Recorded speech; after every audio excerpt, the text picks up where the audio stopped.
All right, I'd like to welcome you out to the NoCap room where we have a very special guest here, Sharod Selph. So you would like to introduce yourself and a little bit of background? Yeah, man.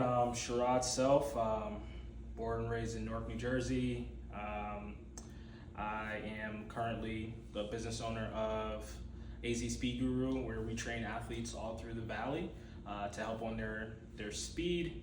And I was a former All-American sprinter at Oklahoma State. But yeah, that's pretty much what I do. Okay. Speaking of Oklahoma State, so at Oklahoma State, what events did you run and how kind of did you get to Oklahoma State? So it's actually a long story. How I started off was I was a sprinter in New Jersey at Weekway High School. I actually was a basketball player at first, so I never ran track in my life. I ended up quitting basketball my senior year. Our track coach was notorious of helping kids get to college, and that was always my dream, to be a Division I athlete. And he pretty much went to me and said, hey, I can help you get to that level if you're willing to strive and work hard every single day. I ended up doing that and ended up going to Iowa Western Community College, where I ran there. I was an academic All-American there and in sprints. Then got recruited to go to Oklahoma State. And what's funny is that I ended up making that decision to go to Oklahoma State based off them having queen-size beds in their dorm rooms. Right. And no other school that was looking at me was doing that, because I was on a small twin long bed at Iowa Western Community College, and I was like, man, I can't get with the ladies or nothing in this little bed, man. So I gotta figure something out. But that was one of the reasons why I chose Oklahoma State. But the main reason was they had Tyreek Hill there. Mm-hmm. They had a guy named John Teeters, who was also an All-American, and Diego Flacker was the coach there, and he was known to be one of the best coaches in the country. So I knew that would put me in a perfect, environment to get better, because I was running against two guys that are a lot faster than me every day. Mm-hmm. Okay. Well, yeah, from New Jersey to Oklahoma, man, that's a journey there. So, from my understanding, that when you was at Oklahoma State, you ran with Tyreek Hill, John Teeters, and people that was faster than you. I guess in your tenure, what do you feel like really helps you become faster and a more fluent athlete?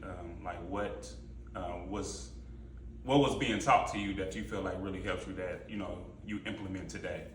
Well, first, my coaches that I had when I was at Iowa Western, my coach was Shalene Williams, and she's like a second mom to me. But she was, she ran for Jamaica, and just having her with so much knowledge that she had, she helped me get to one point. Then once I went to Diego Flacker at Oklahoma State, he helped me get to another point. But I think really for me, I had a different outlook on sprints in general, because I came out as a senior in high school running track, so my form was ugly. I had terrible technique, but I was running fast, but it just didn't look good. Right. Okay. So I wasn't running efficiently at all. I would say majority of my sprint career, I wasn't running efficiently.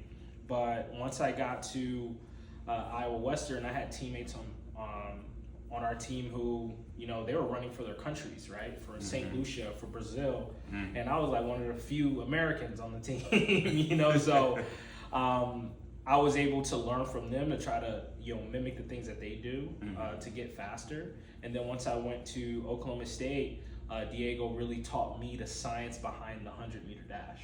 The phases that you have to hit and what you have to do to really execute the race. But there's not one thing that helps you get faster. It's a combination of things together that helps you really elevate your speed. And I break everything down. What I train my athletes, no matter if you're baseball, if you're track, if you're football, if you're soccer, is I break it down to what the 100-meter dash is, right? So there's mechanics that you must have in a 100-meter dash to be fast. So I try to bring aspects of the 100-meter dash and put it into a baseball athlete, put it into a soccer athlete. And it's actually helped a lot of my athletes, get recruited, because now if they run 40s, they can, drop their 40-yard dash time. It's laser and it's recorded, so college coaches can see that. I had one athlete, Megan Hill, who, I think she had about 40 goals her senior year. You know what I mean? And like 20 plus assists. So she was great before me, but just adding that extra aspect of being quick and fast just takes the athlete to a totally different level. So I don't think there's one specific thing. I can look at an athlete and say, hey, this kid needs this kid needs that. That's what's stopping them from reaching that next level in speed. So that I take one kid at a time and try to, peel back the layers to figure out what's stopping them from really reaching their potential. Okay. Well, yeah, that's definitely good. I definitely understand, the mechanics to speed. Being a former athlete myself, never as fast as you, but but I definitely get it. So kind of want to shift gear to more current things that you're kind of got going on. From my understanding, you the head coach, track coach at Desert Ed High School, and y'all had a very successful last season. Would you kind of like to speak on your success from last season? Yeah, it's all my athletes, man. Yeah. I'm currently the head coach at Desert Edge High School for track and field. Prior to me being head coach, I was an assistant sprints coach. So I just handle sprints, didn't handle anything else. And I've been there for 3 years. It's going to be my 4th year. And we've had great success. My athletes have done so well. Well, our athletes have done so well. So my 2nd year, we had a kid named Jamar Beal Goins. I know he's going to see this. Be all right. Thanks for showing me up. But we had him, and we had another kid, Kazian, Dia Johnson, and those are my 2 anchors of our program, and just essentially trying to build those guys up to the point where we ended up being one of the fastest teams in the state in the 4x100, and Jamar ended up making it to the final in the 100, and I believe he got 3rd or 4th as a sophomore. So we really built a culture with those guys to the point where the next year there was a ton of kids just transfer in out of nowhere to our school, and I was like, okay, we got some stuff to work on, and a lot of those guys were projects. But like I said before, I take one athlete at a time. I never just say, okay, these are the fast guys, I'm just going to focus on them. I focus on everybody, because if the weakest guy in your team is fast enough to push your fastest guy, then now you have an entire culture of sprinters who can all help each other instead of me just focusing on the top guys. So last year, it was Jamar Beal's junior year. Kez had graduated, but he ended up running the 2nd fastest time in the state, which is 10:41 in the 100, and he also did pretty well in the 200. I believe he went 21.4 in the 200. But at state, we ended up winning Division II in the 100 and in the 4x1, and then the open state meet, which is everybody. We came 1st and 2nd in the state meet. And my kid David Cabrera, he came in. He was a transfer from West Point High School. His PR before was 1097. Okay. Came over to us. We got him down to 1052. And wow. Just things like that. That's what I live for as a coach. Just seeing a kid really work hard. And the crazy thing about David, a lot of people don't know, he tore his meniscus in August of the previous year. Right. And he didn't get surgery until the last day of November. Right. And our season starts in February. So when our season started, he was just now jogging, and in Arizona, we're just such a short season because it's hot, so we don't have indoor season. He really didn't have that much time to, really practice. So out on the weekends, I'm training him, trying to get him ready. He's doing separate workouts than everybody else just because his body is not ready to push like everybody else has. Everybody else has been training since December. He's just now getting going. So to see him grow from 10.9 to 10.5 in, you know, just 2 months of training really was amazing. I'm really excited to see what he's going to do this upcoming season. But yeah, I'm really hoping to have a nationally talented team this year. So okay. Well, yeah, definitely a lot of success there. And when, you know, you just spoke on it about kids coming in, and once kids start seeing those success, they want to be part of that success too. And they see a coach that's, you know, doing good things and, you know, improving athletes. So that's a testament to you. And so, what has inspired you to want to be a coach and develop, you know, high school kids and get them to where they want to go? Like, what really inspires you? So, I never wanted to be a coach, man. Like, Okay. I never wanted to be a coach. I remember Coach Diego at Oklahoma State. He's now at Ohio State now, but I remember Coach Diego just looked stressed out because I got some kids over here who are overthinking. I have another kid over here who's a diva. Yeah. I have another kid over here who's just like super wiry and energetic, and they're all together. And I just seen him just, you know, he used to, shout out to Diego, but he used to like bend his brim like this. It was so close together, but he was always stressed out, so he just always just doing this all the time. And I was like, man, I don't want nothing to do with that, you know. But my little brother moved out here. I moved my mom out here. I've been here in Phoenix since 2017. I moved my mom out here 2019, 2018. And my brother started playing football. I started helping out coaching and, you know, helping kids get faster on the team just so we can be a better team. And man, it was a little kid named Cody who I was training to help get better, and I seen him grow so much as a person in that short amount of time. And it was so fulfilling for me to see a kid who didn't really have any confidence to actually being confident and ready to go out there to play football because, you know, a coach poured into him. And it made me really remember when Coach Zaire and Coach Wigfall, my high school coaches, seen something in me where, you know, I didn't really have as much confidence in myself, and they seen that in me, and they built me as a person first, and then the athleticism came later, you know. And I owe it to those guys and my parents to who I am today, because without them I would have never learned to want to better myself every day as a person as well as athletics. So I said, hey man, like, I can definitely help more kids do this. And, you know, it sucks to say, but some kids peak in high school, right? Like, you know, you see them as adults, you know, they're always talking about, oh, high school was this, high school was that. Right. And they never can really get out of that. So in my eyes, I look at it as, okay, if this kid does peak in high school, I'm going to make it the best peak it possibly can be. I'm going to try to influence this kid to be the best person. This experience is going to be the best experience that you have. Just so, like, when you look back at this moment in time, you're saying to yourself, man, Coach Selph was a great person. He really helped me. This experience that I had in my life was amazing. Yeah. So that's essentially what I live for. That's fine. Okay, so yeah, that's definitely good to hear. You know, development and, you know, affecting these kids' lives for the positive. You know, just kind of being there for them and stuff like that is always a good thing. So you currently have your own private business in regards to AZ Speed Guru. How did that kind of come about, and you know, how's that going? Yeah, it's going pretty well right now. This is pretty much like my slow season, just because football is going on. Majority of my clientele are football players.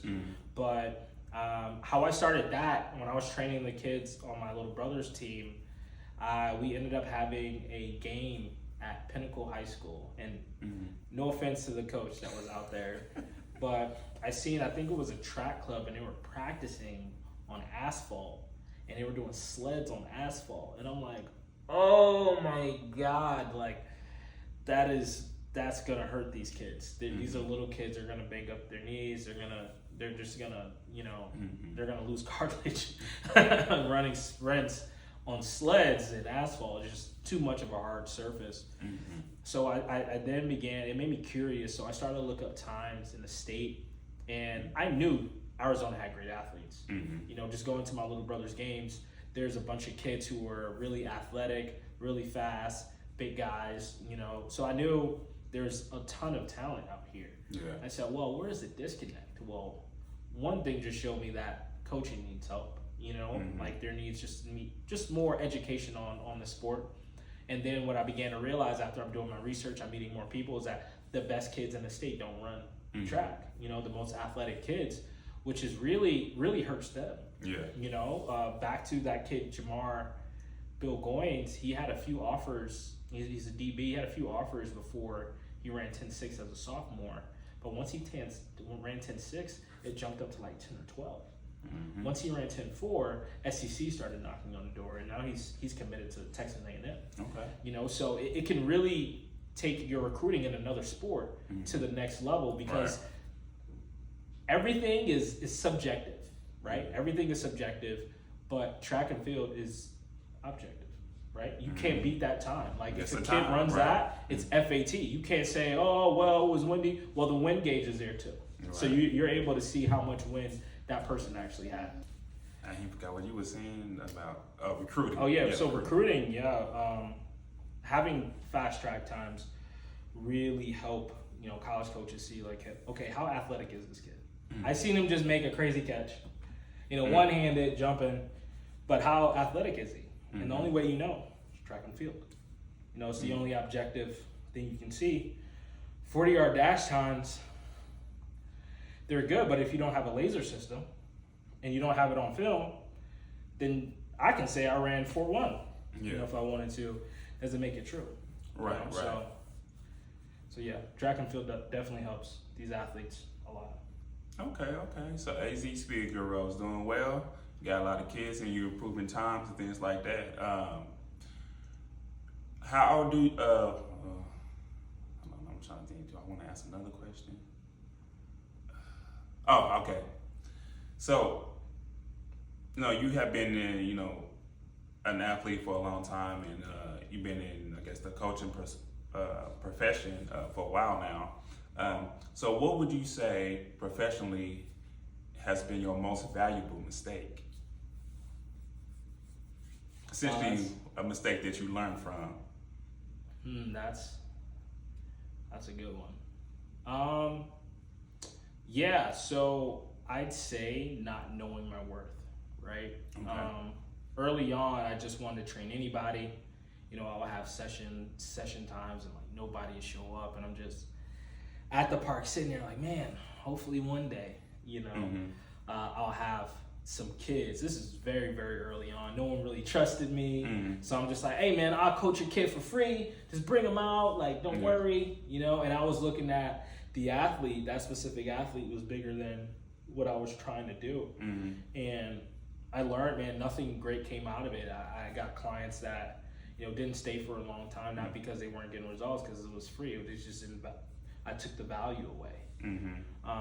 But now I don't do that. I don't even do trial trainings, because, you know, I've built a lot of athletes. I've built hundreds of athletes. So now I could just look back and say like, well, this kid, you know, a trial is not going to help you. You know, like let's go all in. Let's get you 5. Let's get you 10 sessions, and let's really try to increase your speed that you have. Right. So I would say that was my issue early on, but I definitely learned from that for sure. Okay. Yeah. Definitely knowing your worth is definitely a good thing. And, you know, standing on business. Word. Gotta stand on business. You gotta know your worth. So how can the people who would like to reach you, you know, that's interested, you know, improving, like parents or kids just in general trying to improve their times, and you want to kind of learn more about what you do, how can they reach you? They can go to my Instagram, AZ Speed Guru. They can, you know, go to my website as well, azspeedguru.com. But those are probably the main ways you can reach out to me. But yeah, man, I hope this reaches a lot of people to just come out and, you know, put their kid, or if they're a college athlete, or if they're trying to go pro, whatever the case may be, if you come out and just trust the process, I promise that, you know, you will see some results. We actually had a guy that you brought me once, Donovan. Oh yeah, I do remember that. Yeah. So Donovan, so yeah. that's a great story. Oh yeah, that sure is, huh? Yeah, man. I remember I was on a carnivore diet. I'm actually on a carnivore diet right now again, but I was on a carnivore diet and I'm outside, cooking on a grill. Mm-hmm. And mind you, everybody doesn't know this, but backstory: me and him met in a club lounge in our apartment complex. And he was watching Oklahoma State football, and I came in there. Was it Bedlam? Was it Bedlam? Or nah, I think it was in. Or was it? It's like West Virginia or like somewhere. But they were playing the team, and I came in there. I'm like, oh, he's watching Oklahoma State game. He's probably rooting for the other team because there's no one who likes Oklahoma State unless you went to Oklahoma State. Right. Yeah. So I went in there. I was like, hey man, who you rooting for? He was like, Oklahoma State. I'm like, what? I'm like, why? You got a bet or something? Like, what's going on? And you were like, nah, man, I went there. And then, that's how our friendship started. Yeah. But fast forward back to Donovan. I believe you met him earlier that day. Mm-hmm. You're like, hey, I met this guy. He's a football player. Like, he's trying to make it to the next level. You should talk to him. Ended up talking to him, and I started training him. And, he was like as raw as an athlete that you can have. He didn't really know how to move that well. Mm-hmm. And we just worked every day, just mm-hmm. fixing the little things, getting him stronger, getting this speed endurance up. And he ended up going to the Rattlers. The Rattlers is a team here. Yeah. And running a 4.3 40. 4.3 mm-hmm. low 40. And that was one of the moments I was just so happy for him, and that was an athlete who, he went to multiple colleges. Yeah. I think he went to 3 or 4 colleges. Mm-hmm. in his college career, and he had injury after injury, and he finally got to the point where he was healthy mm-hmm. and started training, got a lot faster, killed that workout. I went to his workout at the Rattler camp, and it was like him and everybody else. It wasn't even close. Yeah. And for all the athletes out there, this is really a story to let you know to really keep going if you really want to achieve something. So Donovan ended up, doubting himself because he didn't get the call back right away, right? So a couple of months go past, we're still training, still no calls. And he calls me, he's like, Coach, I think I'm gonna hang it up. I think I'm gonna try to focus on my career, and I'm gonna look other places to see if I can make money and things of that nature. And I was like, man, just give it a month or 2. He's like, nah, Coach, I gotta do this for me. And I was like, man, I understand. Mm-hmm. And man, 2 months later, he stopped working out. 2 months later, the Rattlers was like, hey man, you ready to play some football? Mm. And he was like, man, I hung it up. And that was one of the most heartbreaking things as a coach, is just watch somebody, build from here to here. And they almost achieved it. They almost hit the lid of it. And then they're like, no, I'm just going to go the other way. And then in a blink of an eye, that opportunity comes knocking. Yeah. And you're not ready for it. So, man, that was a great story of an athlete who really persevered a lot and almost had his chance. And I'm pretty sure that if he would have went to the Rattlers, he would have been their best receiver. He would have been great, and then he would have went to the NFL and was on somebody's team. I don't doubt that at all, But yeah, that's just, as coaches, we have to make sure that we're building up our athletes here and as people, so they can really persevere through things and really be able to, take that next step with themselves. Sometimes as an athlete, you're gonna have doubts. I tore my hip flexor in college, and I didn't have that pop. Like I honestly thought I had one of the fastest starts in the country. Mm-hmm. At one point in time, and once I tore my hip flexor, I just didn't have it anymore. Mm-hmm. Right? So going through rehab, you've had injuries when you play football. Like it sucks every day. You're watching your teammates have success, and you're just in the training room just trying to get back to that. Exactly. Right. And then once you step foot on either the football field, the basketball court, the track, you just feel like a shell of yourself at first, and really try to build back. And that's honestly why I ended up, learning so much about track and field, because I didn't have Pop anymore. So I'm like, okay, now I really have to learn how to execute the 100-meter dash, how to be a better sprinter and a more efficient sprinter, because I'm not as athletic as I was. Right. So Coach Diego did a really good job at helping me through that, because, in my mind, I just had all those doubts, because I'm like, man, like I used to be able to just dunk a ball. I couldn't do that anymore. I used to be able, when we did starts, I used to be the first one out every time. Like nobody could mess with me. And then now I'm just like, I'm with everybody else. So I kind of had to, I always say I was two different sprinters in my lifetime. And not a lot of athletes can say that. Now, I wasn't the fastest person in the world, but being two types of sprinters in your track lifespan is very, very rare. So I went from being a really fast starter like a Christian Coleman, not saying I'm going to start like Christian Coleman, but a really fast starter like Christian Coleman, to being someone who caught people towards the end like I know a lot. I ended up being two different athletes in my track career that really helped me understand how to be both. I have athletes right now, like a Logan Yackley, who's more like a Noah Lyles, where his start isn't the best, but as he accelerates and gets towards the end of the race, he's a lot better. And he catches people towards the end. Then I have a kid like David Cabrera, who is a lightning fast starter. He was me when I went, before I was a shell of myself. And he, I really know how to coach him because I was that. And then with Logan, I know how to coach him because I was that also. Right. And then you have a kid like Jamar, who's a combination of both of those guys. So I have to train every single one of them differently. And man, it attests to me getting injured.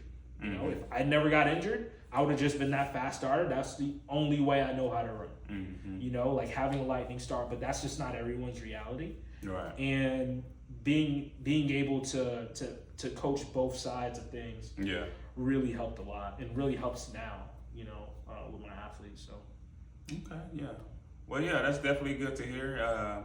You definitely have a lot of good things going for you, and I hope you continue on and keep developing these kids. And the season's gonna be coming up here soon for track season, so I definitely wish you well, and hopefully you can capture some state titles for sure. So I'd like to thank everyone for tuning in. This is Coach Selph, and I'm starting NoCap, and thank y'all for tuning in to the NoCap room. All right, guys. See y'all.